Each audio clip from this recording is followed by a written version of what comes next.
Good morning students. आज का हमारा टॉपिक है बियर लैम्बर्ट लॉ, या हम बोलें कि आज का हमारा प्रश्न है लैम्बर्ट बियर नियम के व्यंजक को व्युत्पन्न करना तथा लैम्बर्ट बियर नियम की सीमाओं का उल्लेख करना।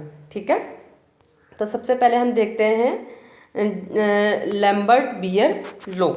ठीक है, तो ये जो नियम है बियर व लैम्बर्ट के नियम का संयुक्त रूप है। तो इस नियम के अनुसार जब किसी मोनोक्रोमेटिक लाइट की बीम को किसी एक अवशोषक पदार्थ के विलयन में से गुजारा जाए, या हम बोलें सैंपल के सॉल्यूशन में से गुजारा जाए, तो इस अवशोषक विलयन में तय की गई दूरी के साथ विकिरणों में हुई तीव्रता की कमी आपतित विकिरणों की तीव्रता के साथ साथ विलयन की सांद्रता के भी समानुपाती होती है। ठीक है, तो इसका व्यंजक किस प्रकार से दिया जाएगा कि एक होमोजीनस अवशोषित माध्यम पर अगर हम विचार करें जिसकी मोटाई dx है, तो माना कि इस मीडियम में प्रवेश करने से पहले प्रकाश की इंटेंसिटी IC है तथा I माध्यम में प्रकाश की तीव्रता है। तो डेफिनेशन के अकॉर्डिंग DI माध्यम की मोटाई के समानुपाती होगा, यानी कि -DI/dx is directly proportional to L गुणा C, या हम बोले -DI/dx बराबर K'(IC), जहाँ C जो है वो विलयन की मोलर कंसंट्रेशन है और K' एक कांस्टेंट है जिसे हम मोलर एब्जॉर्प्शन कोफिशिएंट कहते हैं, और इसका मान जो है वो अवशोषक पदार्थ की नेचर पे डिपेंड करता है। समीकरण 1 से यदि x बराबर 0 से x बराबर x के मध्य अगर समाकलित करें तो इंटीग्रेशन I0 से I DI/I बराबर -x बराबर 0 से x बराबर x K'(C) dx, या क्या आ जाएगा ln I/I0 बराबर -K'(CX), या जब हम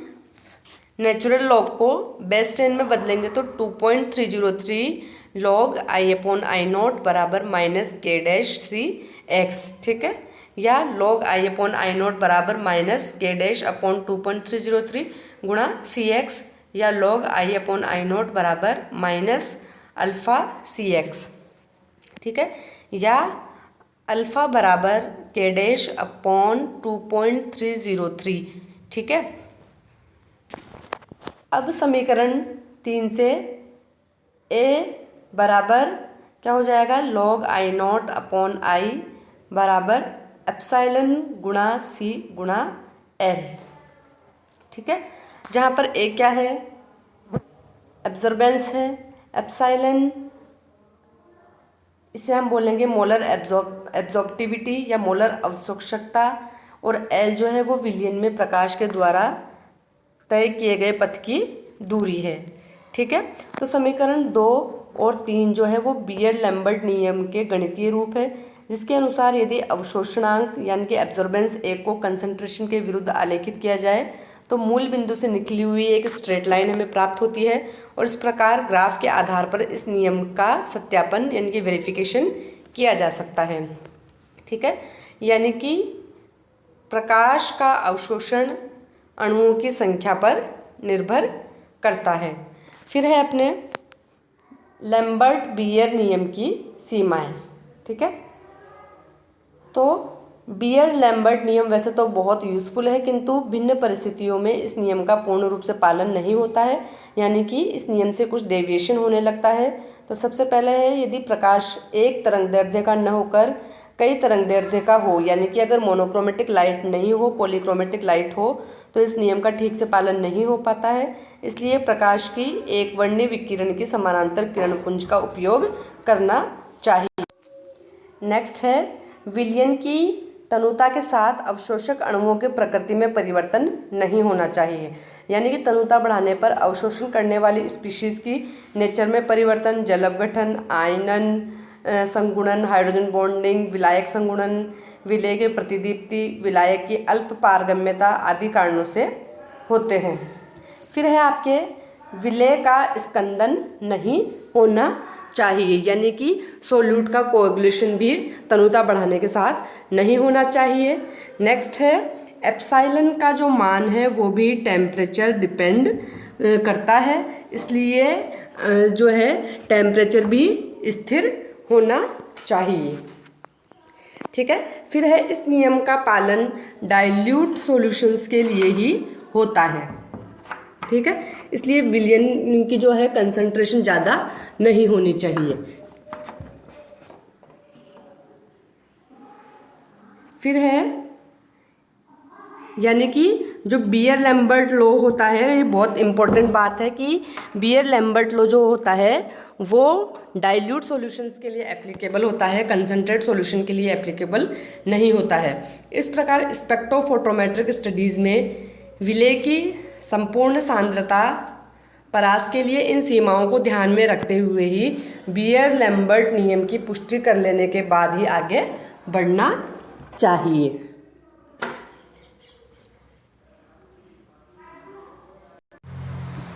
नेक्स्ट क्वेश्चन है, प्रकाश रसायन के विभिन्न नियमों का विवेचन कीजिए।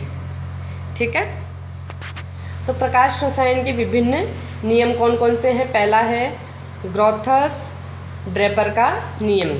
तो ये जो प्रकाश रसायन का यानी कि फोटोकेमिस्ट्री का फंडामेंटल लॉ है, तो इसे सर्वप्रथम 1818 में ग्रोथस और ड्रेपर ने फोटोकेमिकल रिएक्शंस के गुणात्मक और मात्रात्मक अध्ययन के आधार पर प्रतिपादित किया था। और इस नियम के बारे में मैं आपको पहले भी चर्चा कर चुकी हूँ, बता चुकी हूँ। तो इस नियम के अनुसार जब किसी पदार्थ के साथ प्रकाश के विकिरण टकराते हैं तो आपतित किरणों का कुछ भाग ही अवशोषित होता है, जो कि पदार्थ के लिए केमिकल चेंज के लिए रेस्पॉन्सिबल होता है, और प्रकाश विकिरणों का शेष भाग जो कि पारगत हो जाता है यानी कि ट्रांसमिट हो जाता है, उसका फोटोकेमिकल रिएक्शंस में कोई योगदान नहीं होता है। ठीक है, तो फोटोकेमिकल जो रिएक्शंस होती है वो प्रकाश विकिरणों के अवशोषण से संपन्न हो सकती है, लेकिन ये आवश्यक नहीं है कि समस्त अवशोषित प्रकाश विकिरण रासायनिक दृष्टि से इफेक्टिव हो।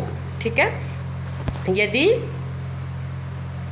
जो है आपके अणुओं के लिए अभिक्रिया करने की परिस्थितियाँ सूटेबल न हो तो उस अवशोषित प्रकाश विकिरणों का कुछ या संपूर्ण भाग या तो ऊष्मा के रूप में बाहर निकल जाता है, या कुछ स्थितियों में अवशोषित प्रकाश विकिरण उसी अथवा बदली हुई फ्रीक्वेंसी के विकिरणों के रूप में पुनः उत्सर्जित हो जाता है। ठीक है, तो अवशोषित प्रकाश विकिरणों से कोई रासायनिक परिवर्तन होगा या नहीं, इसके लिए जानना आवश्यक है कि कितने परिमाण में यानी कि कितनी मात्रा में प्रकाश विकिरणों का एब्जॉर्प्शन हुआ है।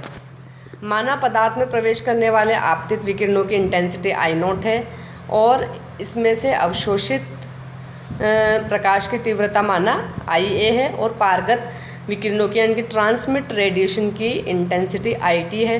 तब I0 बराबर क्या हो जाएगा, यानी कि आपतित विकिरणों की तीव्रता I0 बराबर हो जाएगा IA प्लस IT। ठीक है, तो IA बराबर क्या हो गया, I0 माइनस IT। ठीक है, अब यदि गैसीय पदार्थों अथवा विलयनों के लिए पारगत विकिरणों की तीव्रता को बियर के नियमानुसार प्राप्त किया जा सकता है, तो इसके अनुसार IT बराबर I0 e की पावर माइनस KC, और गैसों अथवा विलयनों के अतिरिक्त शेष समस्त पदार्थों के लिए ट्रांसमिट विकिरणों की तीव्रता को लैम्बर्ट नियम के अनुसार प्राप्त किया जा सकता है, जिसके अनुसार IT बराबर I0 e की पावर माइनस KT, यानी कि IT बराबर I0 e की पावर माइनस KTC। तो समीकरण 2 और 3 से IT का ये जो मान है वो समीकरण 1 में रखने पर, यानी कि IA बराबर I0 माइनस I0 e की पावर माइनस KTC, यानी कि IT की वैल्यू रख दी I0 e की पावर माइनस KTC। तो IA बराबर क्या आया, I0 या I0 कॉमन निकल गया और ब्रैकेट में बच गया 1 माइनस e की पावर माइनस KTC।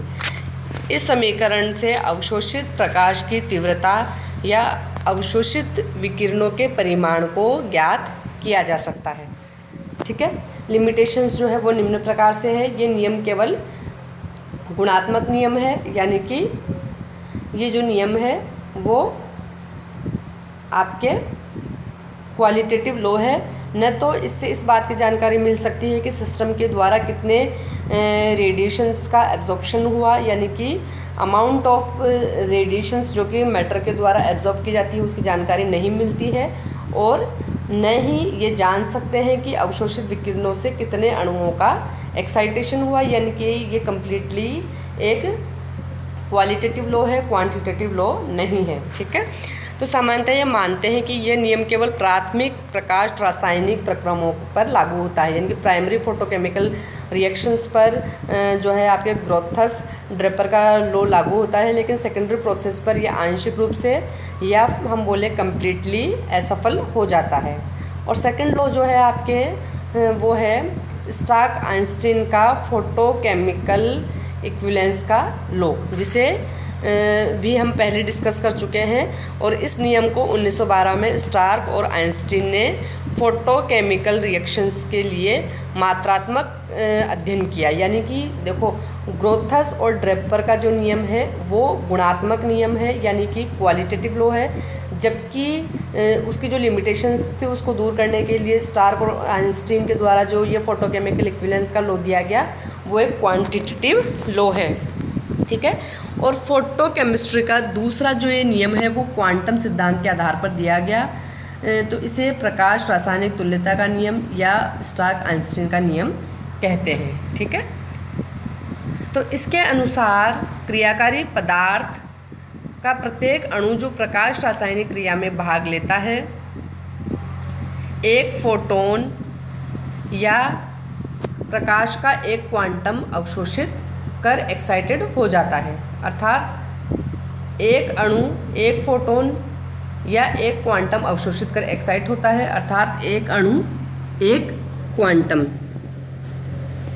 एक फोटोन का अर्थ है एच न्यू के बराबर ऊर्जा, जहाँ एच क्या है प्लांक स्थिरांक है और न्यू क्या है अवशोषित विकिरण की आवृत्ति।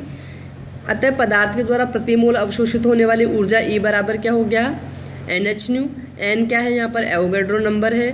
पदार्थ के प्रति मोल द्वारा अवशोषित ऊर्जा क्या कहलाती है आइंस्टीन कहलाती है। ठीक है, एच प्लांक कांस्टेंट हो गया और न्यू बराबर हो गया आपके सी अपॉन लैम्डा।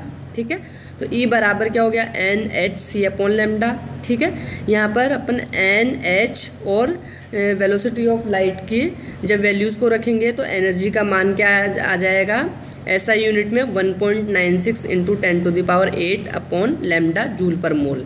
ठीक है, तो प्रकाश ऊर्जा के एक मोल की ऊर्जा एक क्वांटम कहलाती है, यानी कि फोटोन और क्वांटम भी ऊर्जा की इकाइयों के रूप में यूज़ होते हैं।